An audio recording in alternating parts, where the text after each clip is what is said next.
अब हम बात करते हैं 1853 का चार्टर अधिनियम। 1793 से 1853 के दौरान ब्रिटिश संसद द्वारा पारित किए गए चार्टर अधिनियमों की श्रृंखला में यह अंतिम अधिनियम था। संवैधानिक विकास की दृष्टि से यह अधिनियम एक महत्वपूर्ण अधिनियम था। इस अधिनियम की विशेषताएं निम्नानुसार थी। अधिनियम की विशेषताएं: नंबर 1, इसने पहली बार गवर्नर जनरल की परिषद की विधायी एवं प्रशासनिक कार्यों को अलग कर दिया, यानी कि विधायी और प्रशासनिक कार्यों को अलग कर दिया। इसके तहत परिषद में 6 नए पार्षद और जोड़े गए, इन्हें विधान परिषद कहा गया।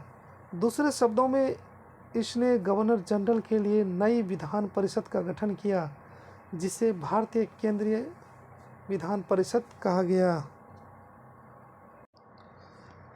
परिषद की इस शाखा ने छोटी संसद की तरह कार्य किया। इसमें वही प्रक्रियाएं अपनाई गई जो ब्रिटिश संसद में अपनाई जाती थी। इस प्रकार विधायिका को पहली बार सरकार के विशेष कार्य के रूप में जाना गया, जिसके लिए विशेष मशीनरी और प्रक्रिया की जरूरत थी।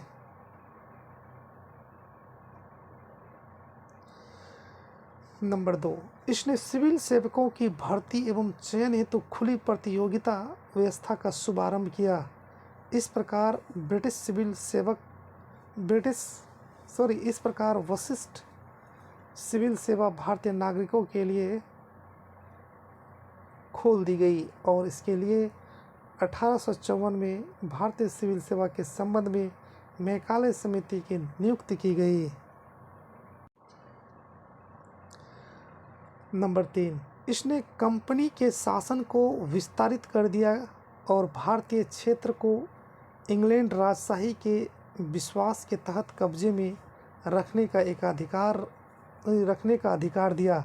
लेकिन पूर्व अधिनियमों के विपरीत इसमें किसी निश्चित समय का निर्धारण नहीं किया गया था। इससे स्पष्ट था कि संसद द्वारा कंपनी का शासन किसी भी समय समाप्त किया जा सकता है। नंबर 4, इसने प्रथम बार भारतीय केंद्रीय विधान परिषदों में स्थानीय प्रतिनिधित्व प्रारंभ किया। गवर्नर जनरल की परिषद में 6 नए सदस्यों में से 4 का चुनाव बंगाल, मद्रास, बम्बई और आगरा की स्थानीय प्रांतीय सरकारों द्वारा किया जाना था। विधि सदस्य को कब गवर्नर जनरल की कार्यकारिणी का पूर्ण सदस्य बना दिया? 1853। कर्मचारियों की नियुक्ति के लिए प्रतियोगी परीक्षा को आधार किस अधिनियम द्वारा बनाया गया? 1853 के चार्टर अधिनियम। किस अधिनियम द्वारा भारत के लिए 12 सदस्यीय विधान परिषद की स्थापना करते हुए कार्यपालिकीय एवं विधायी कृतियों को पृथक कर दिया गया? 1853 के चार्टर अधिनियम द्वारा। भारतीय विधान परिषद में क्षेत्रीय प्रतिनिधित्व का सिद्धांत किस राजलेख द्वारा लागू किया गया? 1853 के राजलेख द्वारा।